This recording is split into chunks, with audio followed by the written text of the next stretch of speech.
Ratu Mary ini jadi macam mulai bosan gitu sama kehidupan mewahnya, atau kalian? Si Ratu Mary ini malah ingin membangun miniatur pedesaan. Miniatur pedesaan di mana dia ini bisa berpura-pura menjadi rakyat kecil. Hai, wassalamualaikum warahmatullahi wabarakatuh. Terima kasih sudah klik video ini. Oke, jadi di malam Rabu ini aku datang lagi dengan membawakan kisah tentang biografi seorang ratu Prancis yang bernama Marie Antoinette. Terima kasih yang sudah request aku untuk bahas kisah ini. Jadi Marie Antoinette ini adalah istri dari Raja Louis ke-16 yang merupakan raja terakhir sebelum terjadinya revolusi Prancis. Ngomong-ngomong soal raja dan ratu nih ya kan, kalian pernah nggak sih menganggap kalau kehidupan mereka itu pasti menyenangkan kali ya kan, hidupnya di istana mewah, punya banyak pengawal, dihormati masyarakat, dan tentunya hidup nyaman dengan harta yang sangat-sangat melimpah. Tapi kalian ngebayang juga nggak, Wak, bahwa kehidupan mewah yang mereka jalani ini sepaket juga dengan tanggung jawab yang sangat-sangat besar kepada rakyat? Kepikiran nggak soal itu? Kesalahan kecil yang mereka lakukan itu ternyata juga bisa berdampak sangat serius pada nasib mereka di masa depan. Dan hal inilah yang dialami oleh Ratu Mary ini, Wak, yang nyawanya harus berakhir tragis karena dianggap sudah melakukan kesalahan fatal di mata rakyatnya sendiri, yaitu rakyat Prancis. Dan juga perlu aku sampaikan di sini, Wak, bahwa semua informasi yang aku sampaikan di video ini aku rangkum dari berbagai artikel dan juga video yang ada di internet ya. Kalau misalnya ada perbedaan antara informasi yang kalian tahu dengan apa yang akan aku sampaikan di video ini, kalian boleh tambahin aja di kolom komentar di bawah. Oke? Jadi sekarang tanpa berlama-lama kita langsung masuk aja ke ceritanya. Check it out.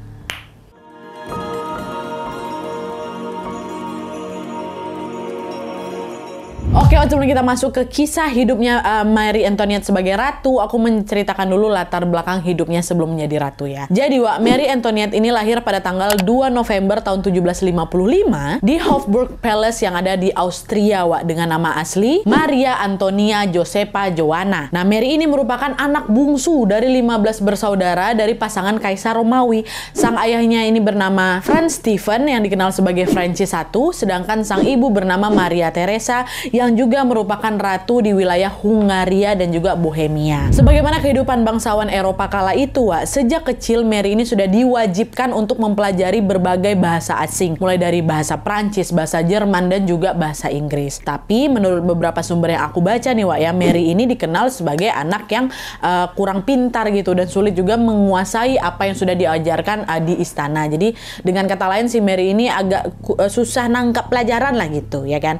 Tapi di balik kekurangan itu, Mary ini berbakat di bidang musik, Wak, di mana dia ini sangat mahir sekali bermain harpa. Dan selain itu, Mary ini juga dikabarkan punya suara emas dan sering juga mendapatkan undangan untuk bernyanyi di luar istana. Bagus suaranya. Mary kecil pun menjalani hari-harinya dengan normal hingga ketika dia berusia 14 tahun, Ratu Maria atau sang ibunya ini menjodohkan dia dengan putra mahkota kerajaan Prancis yang bernama Louis Auguste yang kala itu masih berusia 15 tahun, which is cuma beda setahun aja sama si Mary. Masih remaja lah gitu. Nah, ide perjodohan ini muncul karena memang Ratu Maria atau sang ibu ini ingin menghentikan permusuhan dengan Prancis setelah terlibat perang gitulah selama kurang lebih selama 7 tahun. Dan Ewa sebelumnya Prancis sama Austria ini memang nggak akur gitu. Mereka ini berselisih karena berebut daerah kekuasaan sejak tahun 1756 sampai 1763 ya. Nah, singkat cerita, berbekal dari keinginan itu, Ratu Maria pun segera langsung mengutarakan niatnya kepada Raja Prancis yang sedang berkuasa, yaitu Raja Louis ke-15. Dan ternyata Raja Louis 15 ini langsung setuju, Wak, dengan rencana perjodohan itu. Dan setelah setelah kedua belah pihak ini sama-sama sepakat, akhirnya pada tanggal 19 April tahun 1770 pernikahan Mary sama Louis ini pun digelar di kota Wina, Austria. Terus sebulan kemudian di tanggal 16 Mei 1770, Mary pun dibawalah sama lakinya pindah ke Prancis dan dia pun tinggal di istana Versailles bersama sang suami. Nah, setelah resmi tinggal di Prancis, Wak, Mary yang masih sangat muda ini ya harus mengalami berbagai masalah serius di sini. Pertama, dia ini mendapatkan sambutan negatif dari masyarakat karena dia adalah putri kerajaan Austria yang notabene-nya adalah musuh bebuyutannya mereka kan. Terus yang kedua, si Mary ini juga kesulitan, Wak, dalam beradaptasi karena budaya di Prancis itu sangat-sangat jauh berbeda dengan budaya Austria tempat dia berasal. Dan salah satu contohnya, Wak, Mary ini tuh sering merasa risih dengan kebiasaan dayang-dayang yang ada di istana Versailles itu yang selalu mengikuti setiap gerak-geriknya. Jadi setiap kali dia mau makan, dia mau mandi, dia mau ganti baju tuh selalu ada aja gerombolan dayang lain, nggak cuma satu, banyak gerombolan dayang ini yang mengikuti di belakangnya. Hal itulah yang membuat Mary pun merasa ya tidak nyaman lah, karena memang selama dia tumbuh di istana yang ada di sana itu dia tidak pernah mengalami hal itu gitu. Jadi macam culture shock lah si Mary nih. Lalu yang ketiga nih, tadi kan yang kedua, yang ketiga Mary ini juga merasa tidak bahagia sama pernikahannya karena Louis 16 itu atau suaminya ini memiliki karakter yang sangat-sangat berbeda atau bertolak belakang dengan dirinya. Mary ini orangnya aktif, dia ceria, dia suka bersosialisasi. Sementara Louis, sang suami ini adalah orang yang sangat introvert, dia pendiam, dia nggak banyak bicara gitu. Dan selain memang berbeda karakter, Mary ini juga jarang gitu ngobrol sama Louis karena mereka ini selalu berbeda pandangan gitu lah terhadap suatu hal gitu. Jadi mereka ini intinya nggak sefrekuensi lah gitu suami istri ini. Dan belum cukup sampai di situ aja, Mary ini juga sering sekali merasa tertekan karena Louis atau sang suami ini belum pernah menyentuhnya sejak hari pertama menikah. Dan hal itu juga berlangsung selama bertahun-tahun loh, Wak. Sehingga ya udah Mary ini yang jadi nggak kunjung hamil. Nah karena dia nggak hamil-hamil inilah, Wak, rakyat Prancis yang memang udah dari awal udah nggak suka sama si Mary yang jadi makin julid. Ih kayaknya si Mary itu mandul lah, masa udah nama nikah nggak kunjung hamil juga gitu, kata rakyatnya ini kan. Awalnya Mary nggak begitu peduli lah, Wak, sama semua gosip miring yang ditujukan kepada dia. Tapi karena makin hari gosip tuh makin panas juga kan, akhirnya Mary ini pengeng juga telinganya. Dia pun berinisiatif lah itu melakukan sebuah perubahan besar untuk bisa merebut hati rakyat Prancis, yaitu dengan mengganti namanya dari Maria Antonia Josepha Joanna itu menjadi Mary Antoinette ya, supaya terdengar macam ala-ala lebih Prancisnya lah gitu. Jadi disinilah awal mula kenapa Mary itu disebutnya Mary Antoinette, Wak, dia ubah namanya. Dan selain dia mengubah namanya, Wak, Mary ini juga mengubah penampilannya supaya dia ini tampak seperti bangsawan Prancis, yaitu memakai gaun berwarna-warni berbahan dasar nilen dengan topi kecil gitu sebagai hiasan di kepalanya. Biasanya memang di situ di Prancis kayak gitulah hiasan-hiasan bangsawan gitu. Tapi meskipun sudah mengubah banyak hal, Wak, rupanya masih ada aja gitu orang yang masih celak dia. Dan karena memang tidak berhasil memuaskan ekspektasi rakyat Prancis, Mary pun memilih ya udahlah, udah aku baik-baikin kalian, udah aku ubah penampilan aku, masih nggak juga kalian suka sama aku, ya udah. Serah kalian mau bilang apa, aku di sini mau menjalani hidupku sesuka hati, aku capek, aku ngikutin ekspektasi kalian, kata dia kayak gitu kan. Dan untuk melampiaskan rasa kecewanya itu, ya udah, Wak, Mary ini jadi sering berfoya-foya, dia dihabiskannya lah uang-uangnya kerajaan itu untuk berjudi pula. Nah kebiasaan Mary ini pun berlangsung selama beberapa tahun, Wak, hingga akhirnya pada tahun 1774 Raja Louis XV atau mertuanya meninggal dunia karena penyakit cacar air. Dan setelah sang raja ini meninggal, otomatis Louis, suaminya Mary yang notabene-nya adalah putra mahkota, ya langsung naik tahta lah dia jadi Raja Prancis yang ke-16. Dan setelah sang suami ini menjadi raja, otomatis Mary Antoinette ini juga naik tahta juga. Jadi apa? Jadi Ratu Prancis. Di usianya masih 19 tahun waktu itu, udah jadi ratu. Nah selama menjabat sebagai ratu, Wak, Mary ini sering melakukan kesalahan yang memang membuat rakyat Prancis jadi makin benci lagi sama dia. Dan gak cuma Ratu Mary aja, Wak, Raja Louis ini juga sudah melakukan beberapa kesalahan nih yang juga memicu amarahnya masyarakat Prancis. Sama-sama aja ternyata berdua, nggak cuma ratunya aja. Nah sekarang kita masuk ke masa kepemimpinannya mereka berdua ya. Simak baik-baik, masuk.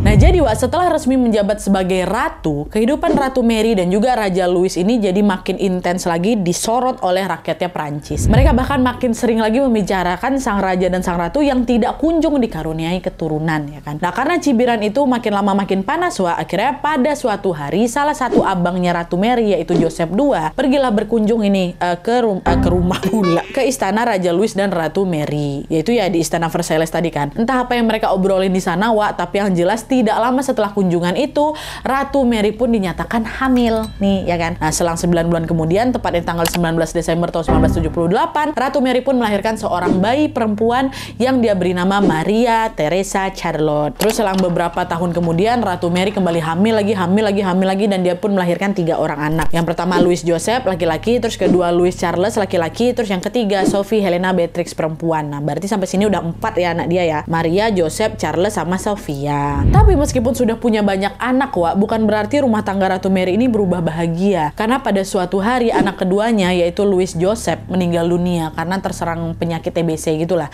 di usianya yang baru saja menginjak 7 tahun. Terus di waktu Ratu Mary ini masih bersedih atas kematian putra pertamanya itu, Wak, Ratu Mary kembali berduka karena anak keempatnya yaitu Sophia juga meninggal dunia sama-sama juga karena TBC di usia yang masih 11 bulan. Sehingga di titik ini anak dari Ratu Mary ya cuma tinggal 2 aja. Anak pertama pertama si Maria, terus kedua Louis Charles anak ketiga. Dan semenjak kematian kedua anaknya itu, Ratu Mary ini jadi sering murung, dia sering dilanda kesepian, dan hal itu juga makin diperparah lagi dengan fakta di mana hubungan dia sama Raja Louis XVI sang suami ini juga semakin memburuk. Meskipun mereka tinggal satu istana atau satu rumah lah gitu, mereka ini dikabarkan jarang berkomunikasi dan saling bersikap acuh tak acuh gitu. Nah, karena nggak tahan dengan rasa kesepian itu, akhirnya Ratu Mary ini pun berinisiatif mencari hiburan di luar istana, yaitu berpesta pora sama kawan-kawannya, party-party lah dia gitu kan. Setiap hari dia tuh pergi pesta jam 11 malam gitu, dia keluar waktu dia suami udah tidur kan, keluar dia pergi party. Nanti dia bakal balik ke istana keesokan harinya waktu sang suami juga udah pergi kerja gitu. Jadi mereka memang jarang ketemu gitu loh, Dan selain sering berpesta, Ratu Mary ini juga makin sering menghambur-hamburkan uang untuk hal-hal yang tidak penting. Kalau dulu dia ngabisin duitnya buat judi ya kan, sekarang ini dia suka menghabiskan uangnya untuk mempercantik penampilannya. Dia tuh rela merogoh kocek yang tidak sedikit demi menyewa penata rambut tersohor kala itu bernama Leonard Otti. Leonard Otti ini seringkali menghias rambut Ratu Mary dengan berbagai aksesoris yang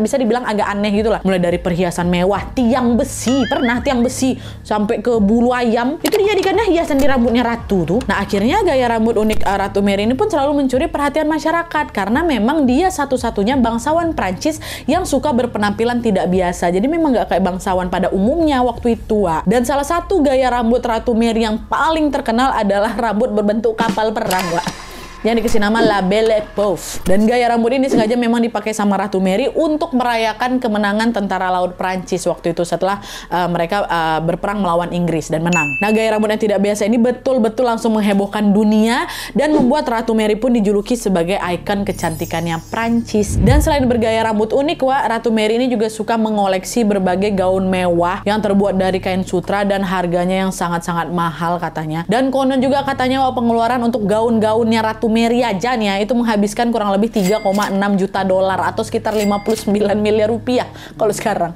Mahal kali. Tapi yang perlu kalian tahu juga angka itu hanya untuk pengeluaran di pakaian aja ya, di gaun aja, belum termasuk lagi pengeluaran tetek bengeknya, makeupnya, gaya rambutnya, keperluan pestanya dan lain sebagainya belum masuk. Dan yang lebih gilanya lagi, Ratu Mary ini memakai uang pajak dari rakyat untuk membiayai gaya hidupnya yang hedon tuh. Bukan pakai duit dia pribadi, pakai duit pajak. Dan selain bergaya hidup mewah, Ratu Mary ini juga diisukan suka berselingkuh. Salah satu selingkuhannya adalah seorang pria bernama Con Axel von Fersen yang berprofesi sebagai seorang diplomat dari Swedia.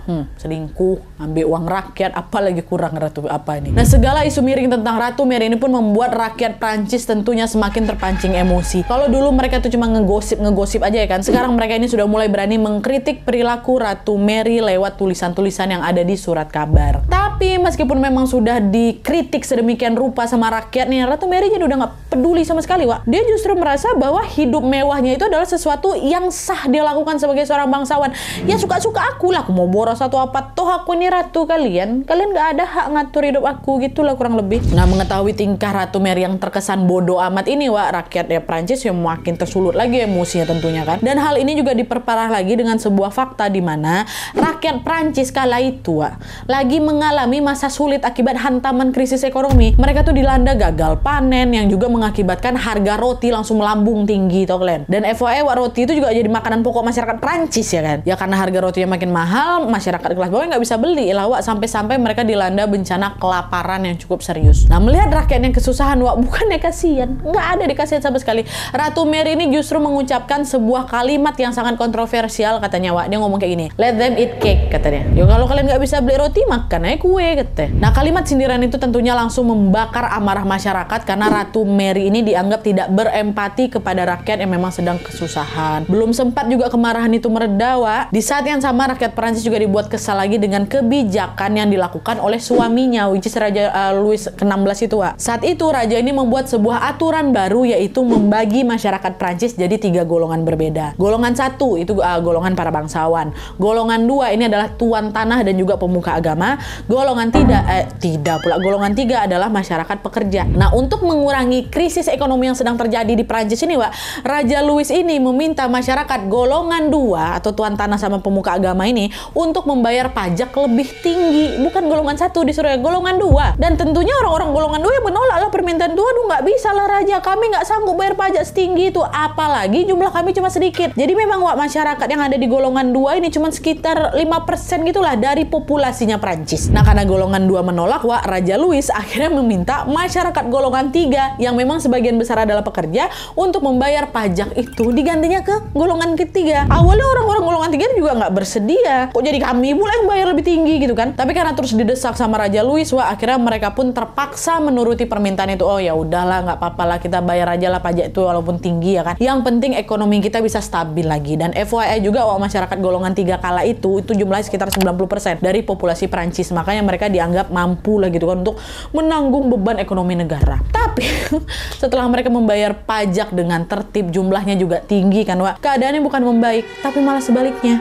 Kerajaan Prancis ini belum bisa keluar dari masalah ekonomi yang menjerat mereka, Wak. Nah, pas lagi krisis-krisis kayak gini, Wak, di saat yang sama Ratu Mary ini juga balik lagi dia melakukan tindakan di luar batas yang semakin bikin rakyatnya tuh tersulut emosi. Bertingkah lagi lah istilahnya. Nah, jadi ceritanya, Wak, di tengah krisis lagi parah-parahnya nih kan melanda Prancis, di saat yang sama Ratu Mary ini jadi macam mulai bosan gitu sama kehidupan mewahnya, atau kalian? Di sini bukannya dia tobat lagi tuh berfoya-foya, si Ratu Mary ini malah ingin membangun miniatur pedesaan. Miniatur pedesaan di mana dia ini bisa berpura-pura menjadi rakyat kecil. Dan untuk melancarkan keinginannya itu, di tahun 1783 Ratu Mary betulan, Wak, diutusnya seorang arsitek tersohor kan namanya Richard Meek untuk bisa mendesain desa impiannya atau miniatur pedesaan tuh. Betulan. Dan setelah melalui proses pembangunan selama kurang lebih 3 tahun, desa itu pun akhirnya selesai dibangun dan diberi nama Hameau de la Reine. Nah, di desa Hameau ini, Wak, Ratu Mary pun sering mengadakan pesta dengan mengundang teman-teman bangsawannya untuk bermain peran menjadi rakyat miskin. Yuk main orang-orang miskin, yuk ayo ke toko main di situ. Perilaku Ratu Mary yang di luar batas ini tentu membuat rakyat Prancis bukan lagi marah, tersinggung juga lah mereka. Bukannya kau ngurusin negara kau, malah kau habisin uang pajak kami dengan hal yang tidak berguna. Ini nggak berguna gitu kan, buat main orang-orang miskin. Nah, berbekal dari kemarahan itu, rakyat Prancis pun akhirnya kembali melakukan protes, dan kali ini dengan cara menyebarkan ribuan pamflet berisi cacian kepada Ratu Mary. Nah, salah satu dari cacian itu adalah mereka menyebut sang ratu dengan sebutan Madame Deficit atau Nyonya Bangkrut. Tapi lagi-lagi semua protes itu sama sekali tidak dipedulikan sama Ratu Mary, Wak. Dia seolah macam menutup mata, ditutupnya juga telinganya dengan keadaan rakyat, dan juga masih dengan santainya menghambur-hamburkan uang. Nah, puncaknya nih, Wak, pada suatu hari Ratu Mary ini dikabarkan terlibat aksi pencurian kalung berlian mewah yang harganya sangat-sangat fantastis, yaitu 14 juta dolar atau 228 miliar rupiah. Dia kena di skandal ini, Wak. Nah, skandal pencurian kalung inilah yang menjadi puncak kemarahan rakyat dan juga memicu munculnya gerakan revolusi untuk menjatuhkan pemerintahan Raja Louis yang ke-16 ini. Peristiwa ini juga dikenal dengan sebutan Revolusi Prancis dan juga menjadi cikal bakal berakhirnya nyawa Ratu Mary dan Raja Louis secara tragis. Nah, ini kita masuk ke akhir hidup mereka berdua ya.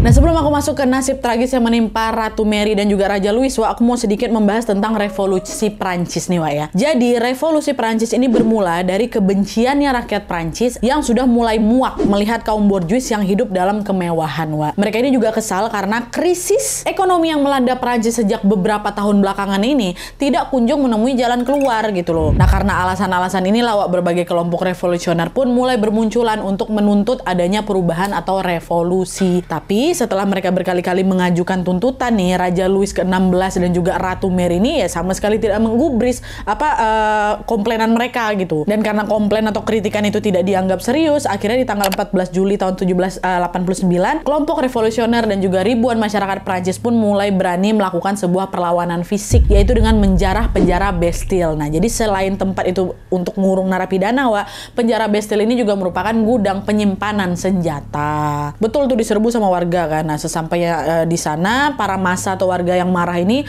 langsunglah menjarah berbagai macam senjata milik kerajaan, sekaligus juga membebaskan para tahanan yang ada di situ. Dan setelah berhasil menyita berbagai senjata perang, Wak, massa pun mulai bergerak itu, Wak, ke pusat kota Paris dan beramai-ramai menghancurkan fasilitas umum yang ada di sana. Dan selain mereka merusak fasilitas publik, mereka ini juga menduduki tempat-tempat strategis hingga membuat para bangsawan Prancis ya jadi pada ketakutan semua di situ. Dan seolah belum puas dengan semua itu, Wak, massa yang marah ini juga menyasar istana Versailles yang merupakan tempat tinggal Raja sama Ratu nih, ya kan, Raja Louis sama Ratu Mary nih. Nah, waktu masa udah nyampe di istana, Raja Louis ini masih bersikap santai, jadi nggak ada dia takut sama sekali.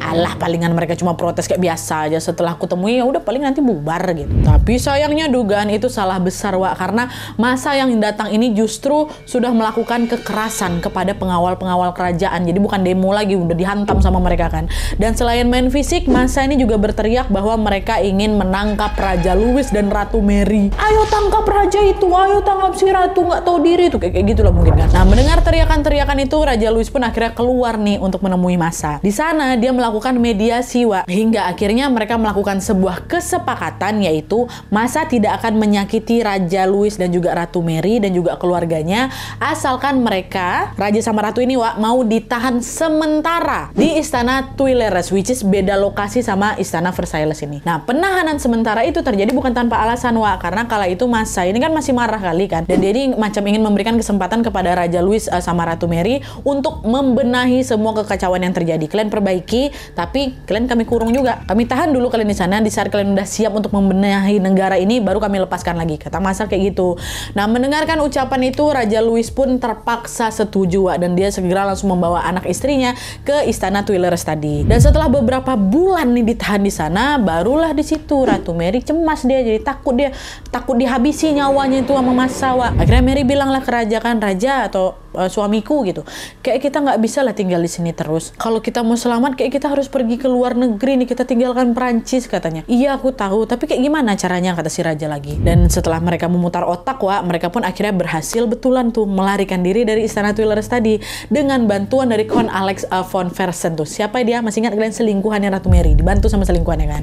Tapi sayangnya rencana itu tidak berjalan mulus, Wak, karena di tengah perjalanan mereka ketahuan kabur sama warga kan, dan kembali langsung ditangkap sama rakyat Prancis. Nggak jadi kabur tuh. Nah, melihat sang raja sama ratu yang berupaya untuk kabur, ya kemarahan mereka jadi makin nggak terbendung lagi. Kami udah ngasih kalian kesempatan, tapi malah kayak gini. Kalian berani-beraninya, bukannya kalian pikirin negara kalian ini gimana cara ngebenahinnya, malah mau kabur. Nah, karena hal itulah, Wak, akhirnya rakyat Prancis pun tidak mau lagi memberikan kesempatan kedua. Dan kali ini mereka langsung menahan Raja Louis dan juga Ratu Mary di penjara, bukan di istana lagi, Wak. Di penjara Conciergerie namanya. Ya. Dan selain menahan raja dan ratu, tepatnya di tanggal 1 September tahun 1792, rakyat juga sepakat untuk mengubah negara Prancis yang awalnya negara monarki menjadi negara republik. Dan dengan bergantinya bentuk negara Prancis ini, maka otomatis kekuasaan Raja Louis ke-16 pun resmi dihapuskan. Dengan kata lain, Raja Louis ini sudah bukan pemimpin Prancis kayak dulu lagi. Dan sebagai gantinya, negara Prancis ini untuk sementara dipimpin oleh sebuah badan legislatif bernama Konvensi Nasional Prancis. Dan setelah adanya pergantian kekuasaan ini, Konvensi Nasional Prancis ini pun mengadili Raja Louis dan juga Ratu Mary atas segala kesalahan yang sudah pernah mereka lakukan sewaktu memerintah negara Prancis dulu. Jadi mulai dari kebijakan pajak yang tinggi itu, gaya hidup mewah dan juga perselingkuhannya Ratu Mary itu, sampai upaya mereka untuk kabur dari istana, semua dibahas, semua disidang. Dan atas semua kesalahan itu, mereka berdua pun langsung nih Raja sama Ratu nih, mantan Raja Ratu nih, langsung dijatuhi hukuman mati dengan cara dipancung menggunakan alat yang bernama guillotine. Kayak gini. Gitu. Dan setelah divonis hukuman mati itu, Raja Louis sama Ratu Mary udah nggak bisa berbuat apa-apa lagi. Mereka udah cuma bisa pasrah aja. Udah nggak ada kekuasaan lagi mereka. Nggak ada juga yang berpihak ke mereka kan. Jadi ya udah pasrah. Mereka pun lalu menghabiskan waktu di balik jeruji hingga pada tanggal 21 Januari 1793, Raja Louis ke-16 pun dieksekusi mati di depan publik Prancis. Wah. Dan 9 bulan setelahnya, atau pada bulan Oktober di tahun yang sama juga, Ratu Mary juga dijadwalkan menjalani eksekusi mati yang lagi-lagi dilakukan di hadapan publik. Ini ada kisah menarik juga nih. Jadi ketika diarak menuju ke alat pancung itu, Ratu Mary kan cuma bisa ditundukkannya aja wajahnya kan. Dia tunduk gitu. Terus dia nggak sengaja nginjak kaki Algojo, Wak, si eksekutor ini. Lalu entah kenapa tiba-tiba dengan segala kerendahan hatinya ya, dia minta maaf, Wak. Maafkan saya Tuan, saya tidak sengaja melakukannya, katanya. Ratu tuh ngomong kayak gitu sama Algojo. Nah, mendengar ucapan itu, rakyat Prancis langsung bersorak riuh mereka, Wak. Seolah-olah tidak percaya bahwa mantan ratu kami yang dikenal hedon yang sombong ini malah minta maaf nih sama Algojo gitu. Dulu kan dia sombong kali kan gitu istilahnya kan, minta maaf deh sama Algojo. Dan gak lama dari situ barulah Ratu Mary ini dieksekusi mati dengan diikuti seruan rakyat yang menonton, Wak. wow, pada bersyukur lah gitu mungkin mereka. Dan setelah tewas, jenazah Ratu Mary ini lalu dimakamkan di belakang gereja Madeleine tanpa batu nisan atau petanda apapun. Rakyat Prancis sengaja melakukan hal itu karena mereka itu menganggap bahwa Ratu Mary ini tidak layak mereka hormati gitu, Wak. Kasihan itu. Aduh, tapi bentar dulu, Wak. Ini belum selesai ceritanya. Setelah bertahun-tahun berlalu, Wak, rakyat Prancis ini akhirnya sadar bahwa Ratu Mary ini ternyata tidak seburuk yang mereka kira. Bahkan mereka juga baru tahu bahwa Ratu Mary ini adalah korban fitnah dari orang-orang yang tidak menyukainya, Wak. Gak seburuk itu loh Ratu kita, mereka baru tahu belakangan. Nah, sekarang kita masuk ke fakta lain tentang Ratu Mary ya.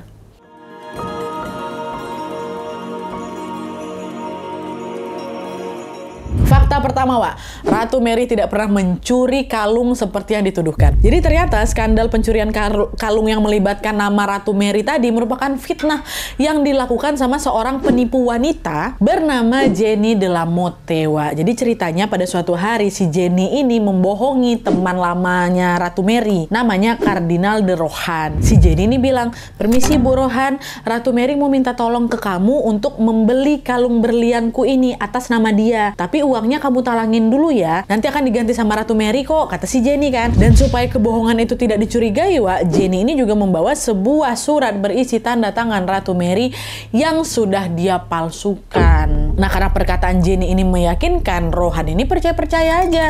Dia akhirnya setuju tuh membeli kalung itu dengan cara mencicil sejumlah uang. Jadi nggak langsung dibeli cash gitu, Wak. Orang juga kalung yang mahal kali kok. Dan karena masih dicicil, kalung itu pun belum bisa diserahkan kepada Rohan sebelumnya, sebelum cicilan itu lunas ya kan.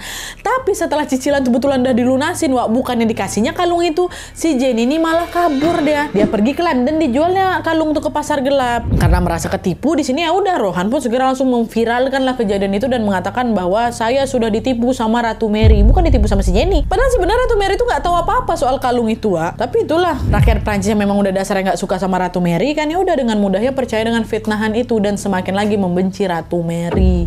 Itu udah, itu fakta pertama. Kita lanjut lagi fakta kedua, Wak. Ratu Mary ini tidak pernah mengatakan let them eat cake, nggak pernah. Tadi kan aku ceritakan Mary ini malah menyindir rakyat yang nggak bisa beli roti itu dengan ucapan itu kan. Nggak bisa beli roti, makan kue aja gitu kan. Dan setelah ditelusuri lebih jauh, Wak, ternyata Ratu Mary tidak pernah sama sekali menyebutkan kata-kata sindiran itu. Kalimat itu ternyata merupakan ucapan Mary Theresi, yaitu putri Spanyol yang menikah dengan Raja Louis yang ke-14. Jadi yang bilang kayak gitu tuh bukan Ratu Mary Antoinette, bukan istrinya Raja Louis ke-16, tapi istrinya Raja Louis ke-14, Wak. Terus yang ketiga, Ratu Mary ini ternyata adalah orang yang dermawan. Anggapan rakyat Prancis tentang Ratu Mary yang tidak mempedulikan rakyat miskin tadi ternyata tidak sepenuhnya benar juga, Wak. Pada kenyataannya Ratu Mary ini sering sekali mengunjungi dan juga memberikan makanan kepada rakyatnya yang miskin. Bahkan dia ini juga dikabarkan pernah menjual sendok dan garpu milik kerajaan untuk membelikan gandum, lalu diberikanlah itu kepada rakyat miskin yang memang membutuhkan. Sampai jual itu dia. Nah, ketiga fakta itulah yang menjadi bukti nyata bahwa Ratu Mary ini tidak seburuk anggapan rakyat Prancis kok. Dan setelah mengetahui fakta-fakta itu, rakyat Prancis pun merasa menyesal karena sudah salah paham nih sama sang ratu. Tapi apa mau dikata lagi, nasi udah jadi bubur. Ratu Mary yang mereka hukum pancung tuh udah nggak bisa hidup lagi ya kan. Kalau udah bagian sini agak sedih juga nih kok Ratu Mary ya, Wak. Oke, Wak, jadi itu tadi kisah tentang Ratu Prancis yang bernama Mary Antoinette yang nasibnya berujung tragis. Menurut beberapa sumber yang kami baca nih, Wak, ya, sebenarnya Mary Antoinette ini hidup di masa yang salah, yaitu di masa ketika Prancis ini dihantam sama masalah ekonomi. Padahal, kalau kondisinya Prancis ini lagi baik-baik aja, Wak, bisa jadi gaya hidup Ratu Mary ini nggak akan dipermasalahkan sama rakyatnya. Memang dia di salah waktu aja, aku rasa. Tapi terlepas dari apapun itu, dari kisah ini kita bisa belajar untuk selalu berhusnuzon dan selalu positive thinking terhadap segala sesuatu ya, Wak, ya. Karena apa? Karena apa yang kita lihat buruk itu belum tentu kenyataannya seburuk itu, dan begitu pula sebaliknya, yang kita tengok sebaik itu belum tentu juga sebaik itu. Nah, jadi hati-hati. Dan selain itu kita ini juga macam diingatkan kembali untuk berhati-hati dalam menerima dan juga memproses informasi yang kita terima. Jangan sampai kita itu bereaksi berlebihan terhadap sesuatu yang ternyata adalah fitnah gitu. Dan sebelum aku menutup video ini, aku mau nambahin informasi sedikit aja bahwa makam Ratu Mary Mary sama Raja Louis ke-16 yang dulu dikubur asal-asalan itu akhirnya sekarang sudah dipindahkan ke tempat yang lebih layak lagi, yaitu di Cathédrale Saint-Denis Basilika yang ada di kota Prancis, Wak. Pemindahan itu dilakukan oleh adik iparnya Ratu Mary, yaitu Raja Louis ke-18 setelah dia berhasil lagi mengembalikan tahta kerajaan Prancis yang sempat kosong tadi itu. Kalau misalnya kalian punya informasi tambahan yang tidak aku sebutkan di sini tentang Raja Louis 16 dan juga Ratu Mary Antoinette, bisa langsung ditambahin aja di kolom komentar di bawah ya. Oke, jadi sekian dulu videonya. Terima kasih banyak yang sudah menonton. Kalau kalian suka video ini, klik like-nya. Jangan lupa komen di bawah untuk ide dan saran-saran untuk video selanjutnya. Jangan lupa nyalain notifikasinya supaya kalian tahu kalau aku upload video baru. And as always, jangan lupa untuk klik tombol subscribe supaya kalian sama-sama tahu informasi menarik dan menegangkan dari channel aku. See you next video. Bye.